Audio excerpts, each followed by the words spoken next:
آپ تمام ساتھیوں کا شکریہ، کیونکہ آج ہمارا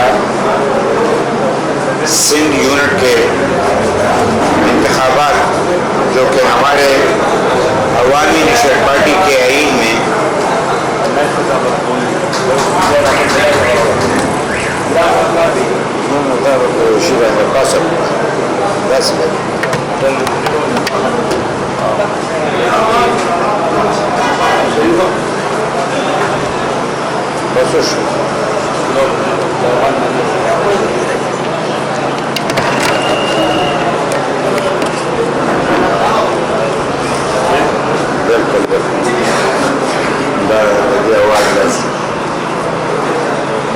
آپ تمام ساتھیوں کو پتہ ہے کہ آج عوامی نشست پارٹی سندھ یونٹ کے یعنی صوبہ سندھ کے انتخابات ابھی مکمل ہوئے، کیونکہ ہمارے آئین میں درج ہے کہ ہر 4 سال کے بعد پارٹی کے انتخابات ہوا کرتے ہیں اور بنیادی یونٹ سے لے کے مرکزی کابینہ تک تمام کا انتخاب 4 سال کے بعد ہوتا ہے۔ اس دفعہ چونکہ ملکی الیکشن درمیان میں آئے، لیکن ابھی بھی ہماری یعنی مدت باقی ہے اور اسی میں ہم یہ اپنے انتخابات مکمل کرنے جا رہے ہیں۔ بڑی خوش اسلوبی سے سندھ کے انتخابات پائے تکمیل تک پہنچے، جس میں شاہ سید صاحب کو صدر اور یونس بنیری صاحب کو جنرل سیکرٹری اور اس طریقے سے اس کی تمام کابینہ کو کونسل نے یعنی منتخب کرایا۔ ان کی اجازت سے یہ کابینہ ہمارے وجود میں آیا، تو میں وہ آپ کے ساتھ شیئر بھی کر لیں گے کہ کون کون ساتھی جو ہے وہ اس میں منتخب ہو چکے ہیں۔ لسٹ آپ کو مہیا کیا جائے گا، کافی لمبی یعنی کافی عہدیدار ہیں، تو میں اس پہ خوشی کا اظہار بھی کرتا ہوں کہ بڑے خوش اسلوبی سے یہ تمام یعنی طریقہ کار پائے تکمیل تک پہنچا۔ میں اپنے صوبائی الیکشن کمیشن کا بھی مشکور ہوں کہ انہوں نے بڑی خوش اسلوبی سے تمام یہ جو فریضہ سر انجام دیا۔ میں آغا صاحب کا اس حوالے سے، چونکہ وہ حنیف آغا صاحب وہ اسی کے چیئرمین تھے اور انہوں نے یہ اس میں بڑی محنت کی، تو میں اپنی طرف سے ان کو مبارکباد بھی دیتا ہوں اور اس پہ خوشی کا اظہار بھی کرتا ہوں۔ اور سارے پاکستان میں جب ہم تمام یونٹس کو اثرینوں اور اس کا انتخابات ہو رہے ہیں، تو یہ سب سے پہلا یعنی ہمارا صوبہ ہے کہ اس سے ہم نے آغاز کیا۔ اس کے بعد ہمارے اسلام آباد یونٹ کا وہ یعنی 18 تاریخ کو ان کا انتخاب ہوگا، 19 کو پنجاب یونٹ کا انتخاب ہوگا، 20 کو سرائیکی یونٹ کا انتخاب ہوگا اور 26 کو بلوچستان یونٹ کا انتخاب ہوگا صوبہ بلوچستان میں۔ اور خیبر پختونخوا میں چونکہ آپ لوگوں کو پتہ ہے کہ ہمارے قائد اسفندیار ولی خان صاحب کی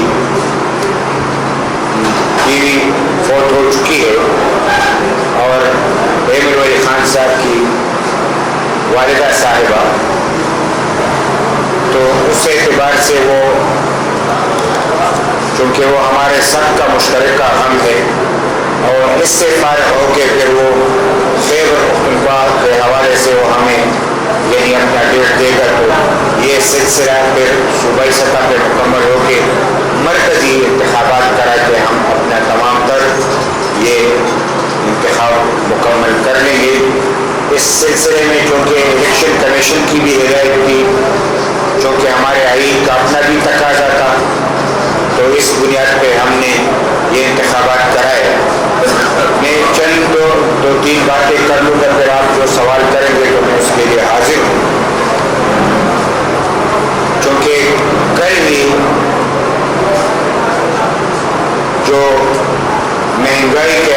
سے میں بات کروں گا کہ ڈیزل اور پیٹرول کی قیمتوں میں اضافہ کیا گیا ہے. بہت افسوس کے ساتھ کہنا پڑتا ہے کہ ہر روز قیمتیں بڑھانا. کبھی ہم سنا کرتے تھے 1 سال کے بعد بڑھ گئی قیمتیں, 2 سال کے بعد بڑھ گئی. یہ ہر روز قیمتیں بڑھانا, یہ تو ان کو پتہ نہیں ہے کہ قوم کا کیا حال ہے. شاید ان کو یہ اندازہ نہیں ہے کہ قوم پہ کیا گزر رہی ہے. یعنی عوامی حکومت ہوتے ہوئے بھی اگر وہ عوام کا خیال نہ رکھے تو پھر عوامی حکومت کا مقصد کیا ہو. یعنی ایسے موقع پہ کہ ایک وقت کی روٹی ہے اور دوسرے وقت کی روٹی نہیں ہے, اور مہنگائی بڑھائی جا رہی ہے اور بہانہ کیا جا رہا ہے, اس میں کوئی شک نہیں کہ ہماری معیشت IMF کے قبضے میں, ورلڈ بینک کے قبضے میں.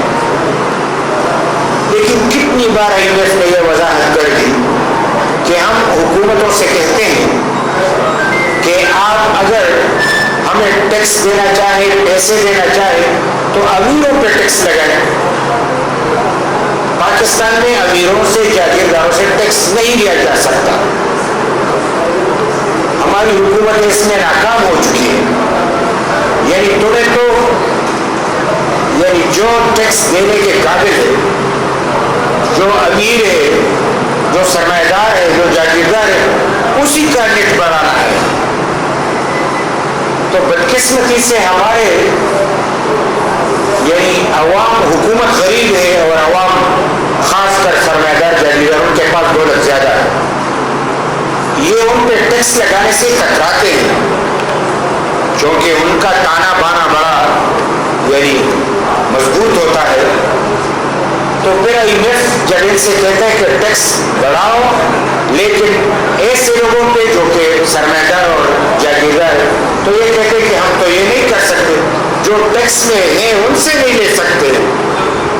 تو پھر ان کو آسان سا لگتا ہے کہ عام غریب آدمی کا خون چوس کے اس پہ ٹیکس لگایا جائے.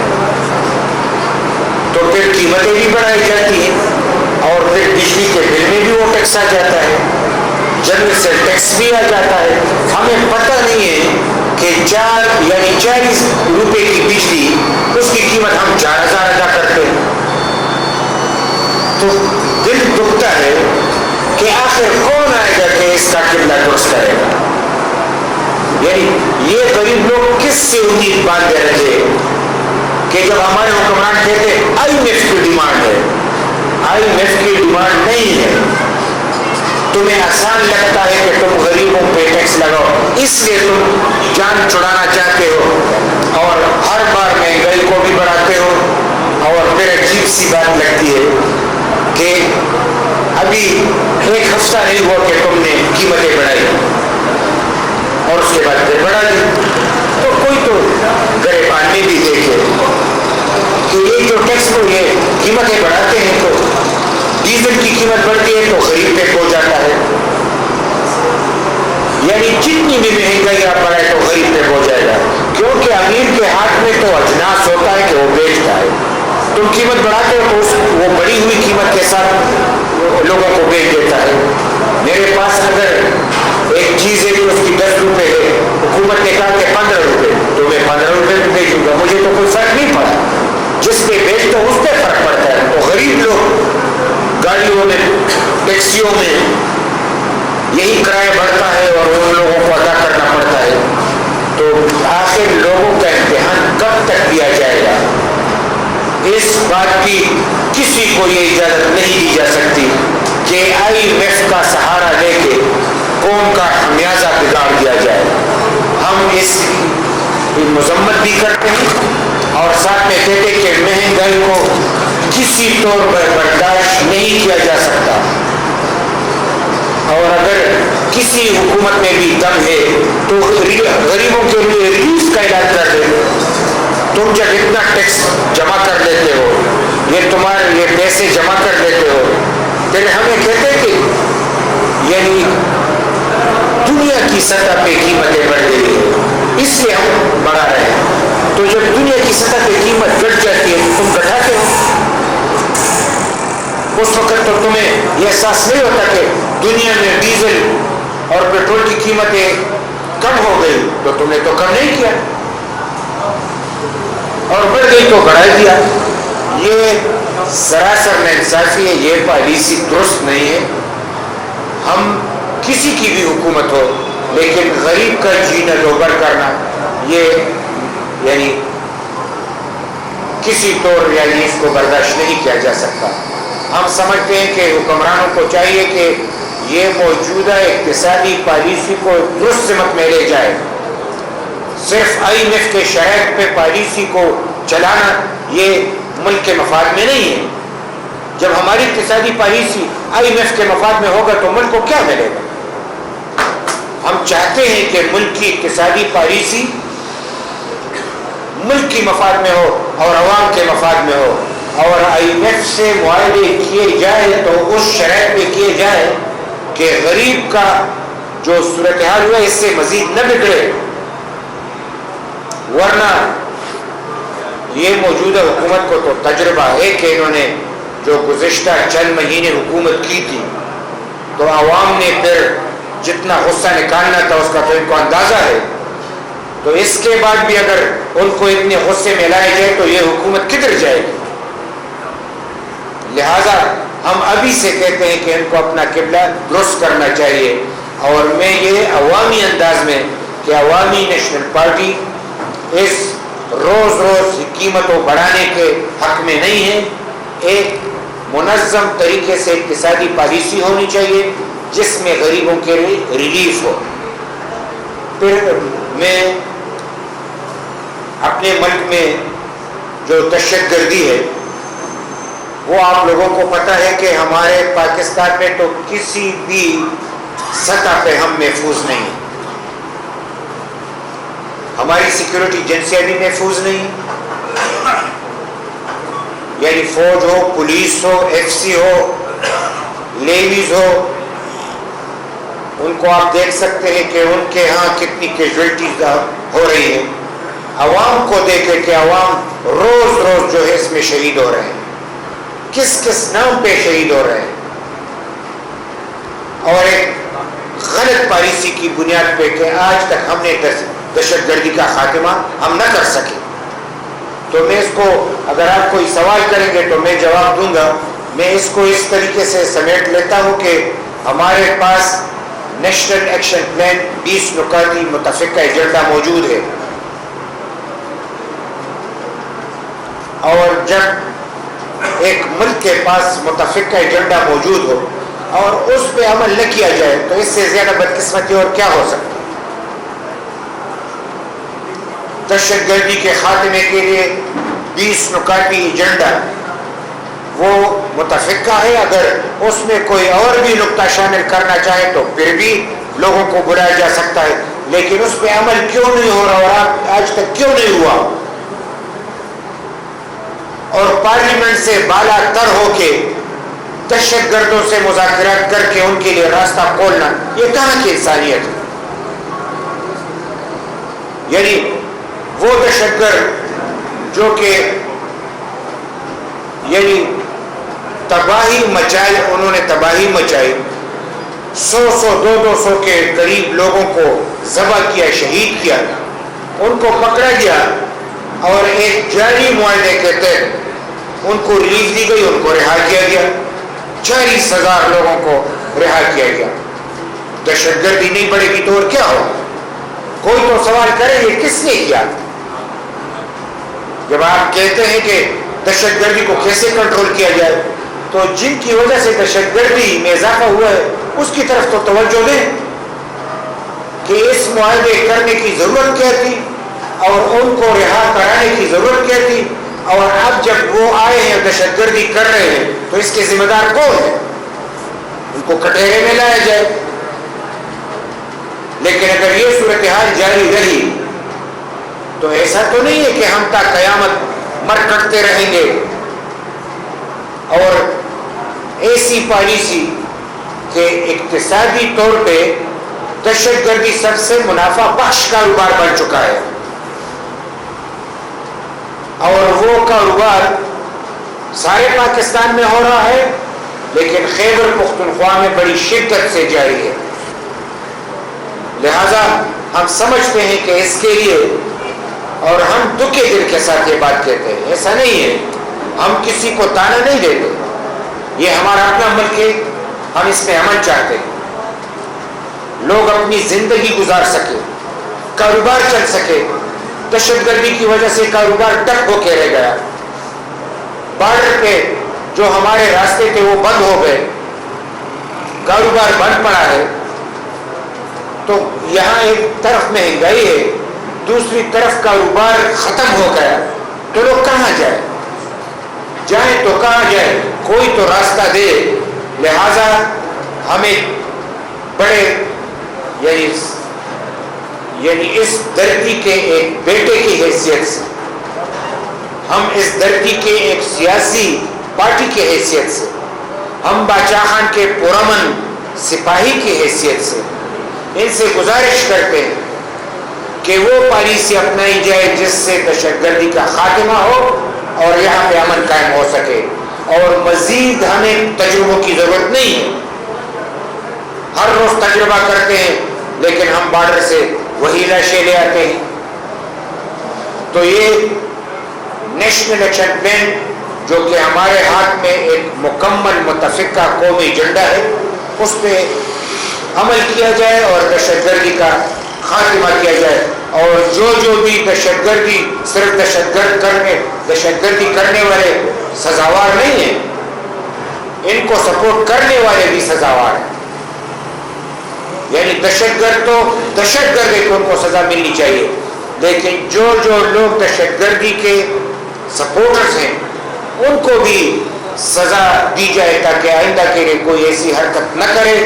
ورنہ بین الاقوامی سطح پہ تو مشکلات بہت زیادہ ہے، لیکن ملکی اندرونی ملک کی بنیاد پہ میں یہ ضرور کہوں گا کہ ہماری داخلہ پالیسی یعنی ناکام ہو چکی ہے. داخلہ پالیسی کو اثر و تشکیل دے کے قومی مفاد میں بنایا جائے، بین الاقوامی مفاد یعنی دوسروں کے مفاد میں نہ بنایا جائے.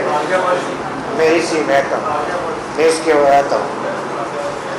اور اس طریقے سے خارجہ پالیسی وہ ملکی مفاد میں ہونی چاہیے، بین الاقوامی مفادات کے لیے پالیسیاں نہ بنائی جائے. ورنہ میں اسی بات پہ آ رہا تھا اور اسی سے کنٹینیو کرتا ہوں کہ دنیا میں آپ دیکھ رہے ہیں کہ یعنی تیسری عالمی جنگ تو چڑ چکی ہے، تیسری عالمی جنگ کا آغاز ہو چکا، جو نہیں ہونا چاہیے تو وہ ہو چکا.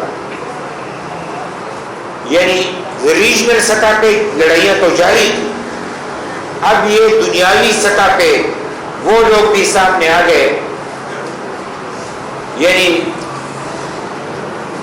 جس طریقے سے اسرائیل نے بربریت کی اور 6 مہینے تک وہ یہ بربریت انہوں نے جاری رکھی. اب یہ تازہ صورتحال کی بات کر رہا ہوں. حماس کو نشانہ بنانا، حزب اللہ کو نشانہ بنانا، عام فلسطینیوں کو نشانہ بنانا، نمازیوں کو نشانہ بنانا، اسپتال میں بیماروں کو نشانہ بنانا، یہ جنگ نہیں تھی. لوگ کہتے ہیں کہ جنگ کا تصفیہ ہونا چاہیے، یہ جنگ نہیں ہے، یہ تو قتل عام ہے، یک طرفہ قتل عام ہو رہا ہے. اسرائیل اور اسرائیل کی جو پشت پناہی کر رہے ہیں، تو ہم تو پہلے سے کہتے ہیں جنگ مسئلے کا حل نہیں. دنیا میں کہیں بھی جب ہم اپنے دھرتی پہ جنگ نہیں چاہتے، بدامنی نہیں چاہتے، تو دنیا میں کہیں پہ بھی ہم جنگ نہیں چاہتے. اور جنگ سے کبھی بھی کسی بھی قوم کو فائدہ نہیں پہنچتا. جنگ تباہی لاتی ہے، بربادی لاتی ہے، اس سے امن نہیں لا سکتا. لہذا ہم بنیادی طور پہ جنگ کے خلاف ہیں، لیکن جب تمہیں دکھائی دے رہا ہے کہ فلسطین کی خود مختاری کی ایک لڑائی ہے اور ان کو کوئی حق نہیں دیا جا رہا، ان کے بچوں کو شہید کیا جا رہا ہے، ان کی ماؤں کو شہید کیا جا رہا ہے، عورتوں کو شہید کیا جا رہا ہے، اور ساتھ میں تمام فلسطینیوں کو کسی نہ کسی شکل میں. تو یہ بمبارمنٹ جو جاری تھی 6 مہینے انہوں نے جاری رکھی، 6 مہینے ساری دنیا اس طرف متوجہ تھی، لیکن اسرائیل فلسطینیوں کو شکست دینے میں کامیاب نہ ہو سکے. یعنی وہ یہ سمجھ رہے تھے کہ ہم یہ اعلان کر دیں گے کہ فلسطین ہمارے قبضے میں آ گیا اور ہتھیار رکھ دیا، حماس اور یہ سب کچھ ہمارے ہاتھ میں، لیکن وہ اس ٹارگٹ کو اچیو نہ کر سکے. اسرائیل نے بدحواسی کے عالم میں اس کو بڑھانے کی کوشش کی کہ اب مجھے اپنی شکست تو نظر آ رہی ہے. امریکہ میں اتنے عوام فلسطین کے حق میں نکل آئے اور اسرائیل کے خلاف کہ آپ لوگ دیکھ سکتے ہیں، یورپی یونین میں بھی دیکھ سکتے ہیں اور آپ برطانیہ میں بھی دیکھ سکتے ہیں، دنیا میں، کہ آج لوگ دنیا یعنی اس ظلم اور بربریت کے خلاف ہے بین الاقوامی سطح پہ بھی. تو اسرائیل نے اپنا مقصد تو پورا وہ نہ کر سکے، لیکن دنیا کی نفرت بھی اس نے کمائی، آج اس کی یہ حیثیت بن گئی. لہذا انہوں نے یہ جنگ پھیلانا چاہیے، کیونکہ جس جنگ کے لیے وہ تیاری کر رہے تھے اس میں ان کو یہی فتح نہیں ملی، لیکن چونکہ دنیا کی سطح پہ فلسطین کو زیادہ تر حماس جو مقابلے میں ہے اس کو سپورٹ کرنے کے لیے ایران میدان میں موجود تھا. تو اسرائیل نے جنگ کو بڑھانے کے لیے شام میں دمشق پہ اٹیک کیا اور ایران کے سفارت خانے پہ انہوں نے اٹیک کیا. سفارت خانے کو ساری دنیا میں یہ تحفظ حاصل ہے کہ کوئی بھی جنگ ہونے کے سفارت خانے پہ وار نہیں ہوگا، اس پہ اٹیک نہیں ہوگا، لیکن انہوں نے اٹیک کر دیا. تو لوگ سمجھ رہے تھے کہ اب کیا ہوگا، کیونکہ اس سے بین الاقوامی یعنی تیسری عالمی جنگ کی آغاز انہوں نے کر دی، اور پھر جب ایران نے بدلہ لیا تو ڈائریکٹ بدلہ لیا. یہ بہت بڑی تبدیلی ہے، یہ بہت بڑا چینج ہے کہ اسرائیل کو ایران سے ڈائریکٹ ٹارگٹ بنانا. اب اس کے مقابلے میں کیا ہوگا، کیا ہو سکتا ہے، کیا ہونے جا رہا ہے، وہ تو خدا بہتر جانتا ہے. لیکن اتنا تو ہو چکا کہ امریکہ بھی جان چکا کہ اب دنیا میں یعنی یہ پہلا، یعنی میں اسلامی ممالک کی بھی بات کروں یا باہر کی دنیا، کہ اس نے ایسے اسرائیل پہ اٹیک کیا کہ اس وقت امریکہ اس کے ساتھ کڑی ہے، یعنی امریکہ اس کا ساتھ دے رہا ہے، لیکن انہوں نے نشانہ بنایا اور پھر سلامتی کونسل کا اجلاس بلایا، اور سلامتی کونسل کا اجلاس بلایا تو دنیاوی پریشر کی بنیاد پہ وہ فیصلہ نہ کر سکے.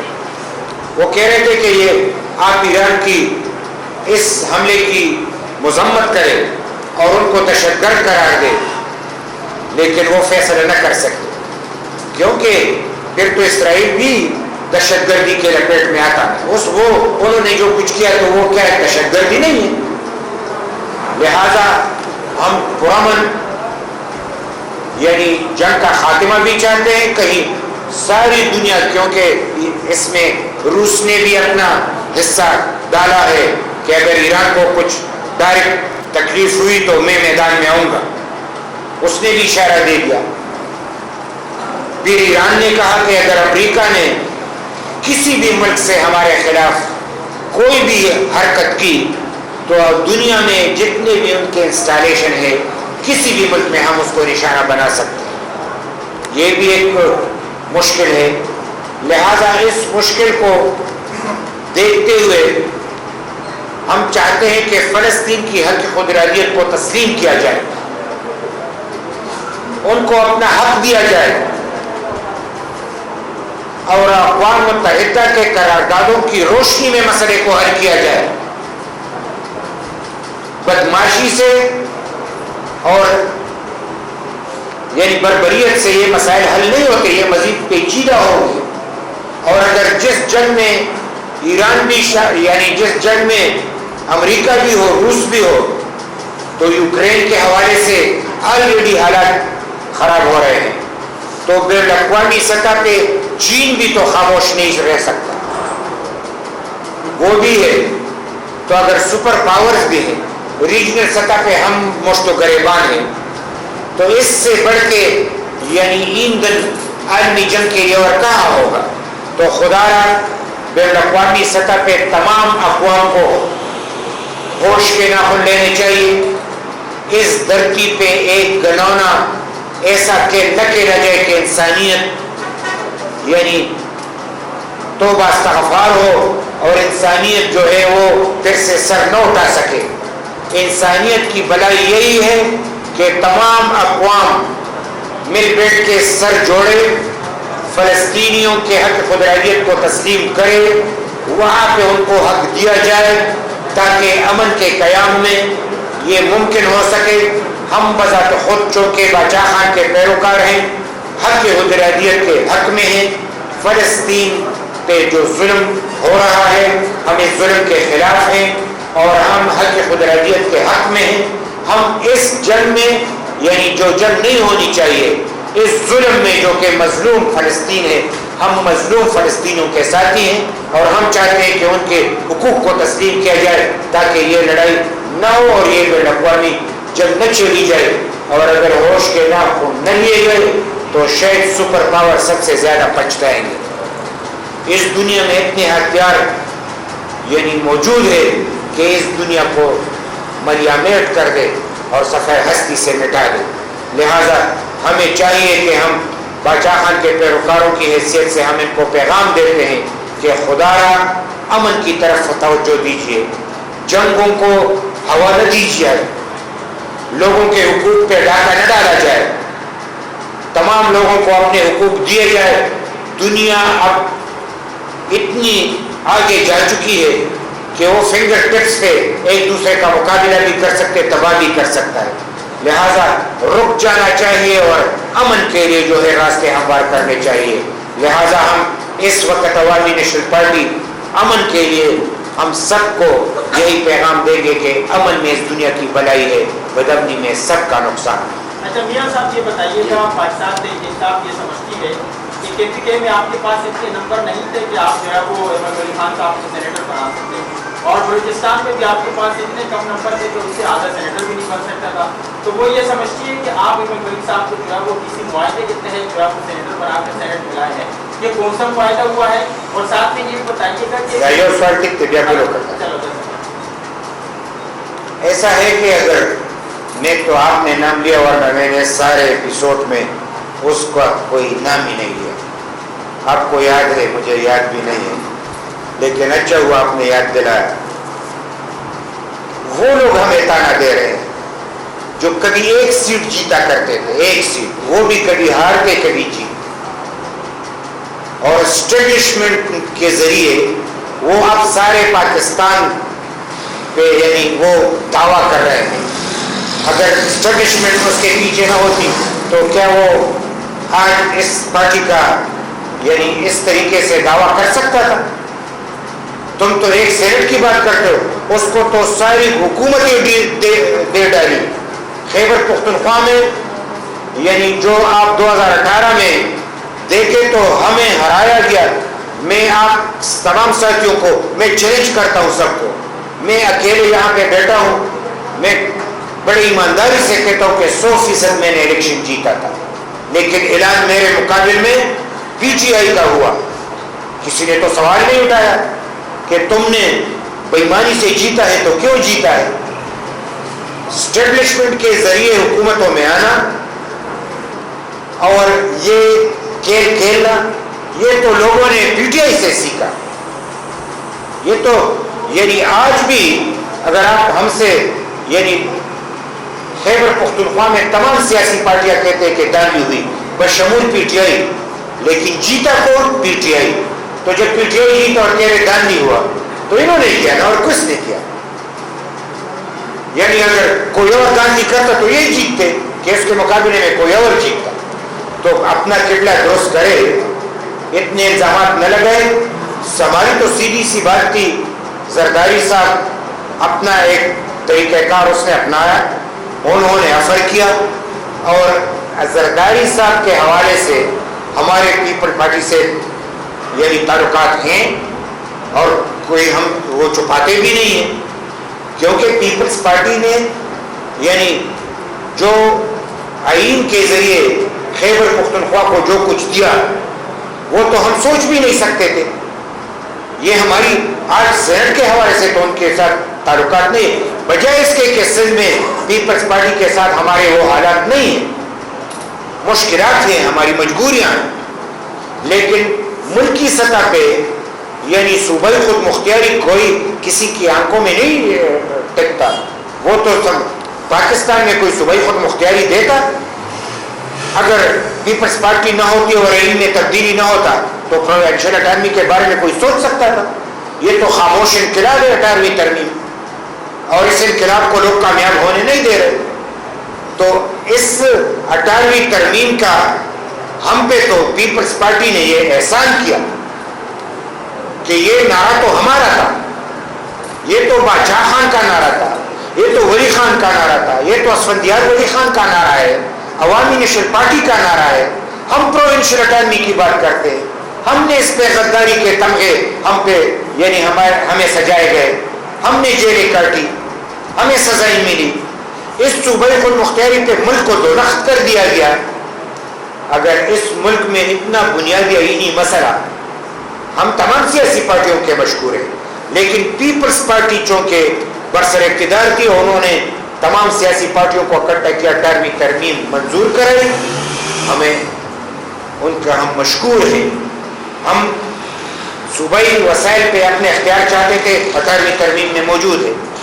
ہم NFC وارڈ چاہتے تھے کہ ملکی سطح پہ جو دولت ہے تو اسی دولت میں صوبوں کو اپنا حق دیا جائے. NFC وارڈ میں ہماری حکومت تھی, 2012 میں ہم اپنا حق لے کے گئے. یہاں پہ مرکز میں پیپلز پارٹی کی حکومت تھی, اس کے بعد NFC وارڈ نہیں ہوا. PTI کی حکومت تھی, پہلے بھی تھی آج بھی ہے, اور مرکز میں PTI کی اپنی حکومت تھی, لیکن وہ NFC وارڈ لے کے نہیں آئے. اگر وہ صوبائی خود مختاری میں, بس یہ تو ہماری بدقسمتی ہے کہ خیبر پختونخوا میں وہ جیت جاتے ہیں. لوگ کہتے ہیں کس طرح جیتتے ہیں, کون جتواتا ہے, وہ تو ایک الگ سا قصہ ہے. لیکن لوگ سمجھتے ہیں کہ PTI یعنی پختونخوا میں صرف PTI ہے. اگر حساب کتاب کیا جائے تو ہم اپنے صوبے کا حق لے چکے ہیں, لیکن PTI کا مرکز اور صوبے دونوں میں حکومت تھی, لیکن وہ لے کے نہیں گئے. ان سے کوئی سوال کرے ہماری یہ ایک, اگر آپ نے کہا کہ ان PTI کا یہ الزام ہے, مجھے چونکہ سوشل میڈیا پہ بہت کچھ چلتا ہے تو ہم اتنا ضرور کہتے ہیں کہ زرداری صاحب سے ہماری بات تھی, اور انہوں نے عوامی نیشنل پارٹی کو ہمیں وہاں پہ اتحادی بنایا, اور اسی کے ذریعے وہ سینیٹر بنے. تو یہ کوئی انوکھی بات نہیں ہے, ایسا ہے. وہ تو متفقہ طور پہ سب وہاں پہ تو الیکشن بھی نہیں کرائے گئے, متفقہ طور پہ سینیٹر بن گئے. تو کسی کو اگر ان کے کوئی ساتھی ہوتے تو یہ مخالفت کر دیتے. لہٰذا ہم یہ سمجھتے ہیں کہ جب آپ دوسرے کو تانا دیتے تو اپنے کردار کو بھی دیکھیں. ہم ایسا تلخی نہیں چاہتے کسی سے, اور اس لیے میں نے ذکر بھی نہیں کیا. آپ نے یاد دلایا تو مجھے یاد آیا. میاں صاحب یہ بتائیں کہ پچھلے دنوں PTP کے حملوں کے بعد پاکستان نے افغانستان میں حملے کیے, آپ اب کی بات جی جی, پچھلے دنوں TTP نے جب حملے کیے تو اس کے بعد پاکستان نے افغانستان میں حملے کیے تھے. آپ کہتے ہیں کہ جنگ نہیں ہونی چاہیے. اس صورتحال کو آپ کی پارٹی کیا افغانستان کے ساتھ مذاکرات کرنا کو حل سمجھتی ہے, یا پھر اس کا حل وہی لڑائی ہے جو پچھلے 20 سال سے ہو رہی ہے؟ ہم سمجھتے ہیں, ہم تو مذاکرات بھی کر چکے ہیں, اور ہم نے یعنی کارروائی بھی کی. عوامی نیشنل پارٹی کے مذاکرات بھی کامیاب ہوئے. اس سے قبل دہشت گردوں سے لوگ محبت کرتے تھے, اور عورتیں اپنا زیور بیچ کے یا دہشت گردوں کے حوالے کرتے, اور وہ ہیرو ہوتے. ہم نے معاہدہ کیا شرعی نظام عدل سارے پاکستان میں ہمیں تانے بھی ملے، لیکن اگر کسی نے شہری نظام عدل نافذ کیا تو عوامی نشست پارٹی ملٹنٹ ڈویژن امن کے خاطر، لیکن وہ اس سے منکر ہو گئے اور انہوں نے یعنی یہ کہا کہ ملٹنٹ کو تو ہم نے قبضہ کر لیا، اب سارے پاکستان کو قبضے میں کریں گے، اور جمہوریت غیر اسلامی ہے، ہم اس کو قبول نہیں کرتے۔ تو اس کے بعد پھر جب کارروائی ہوئی تو عوام نے ہمارا ساتھ دیا، اور اگر پاکستان میں کوئی بھی کارروائی کامیاب ہوئی ہے تو وہ صرف ملٹنٹ ڈویژن میں کامیاب ہوئی ہے۔ سارے پاکستان نے کہی اس لیے کہ ہم نے پہلے مذاکرات کیے، انہوں نے غرور کیا اور تکبر کیا، اور اس کے حوالے سے پھر یہ بات سامنے آئی۔ تو ہمیں تو یہ بالکل یعنی مذاکرات اور کارروائی یہ دونوں دہشت گردی کے خاتمے کے طریقہ کار ہے۔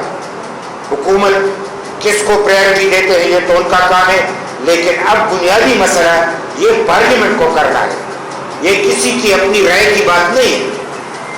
منتخب پارلیمنٹ موجود ہے، مسئلہ درپیش ہے تو پارلیمنٹ میں ڈسکس کیا جائے، کورٹ کے سامنے رکھا جائے کیا ہو رہا ہے، کیسے ہو رہا ہے، کون کر رہا ہے، کون اس میں ملوث ہے۔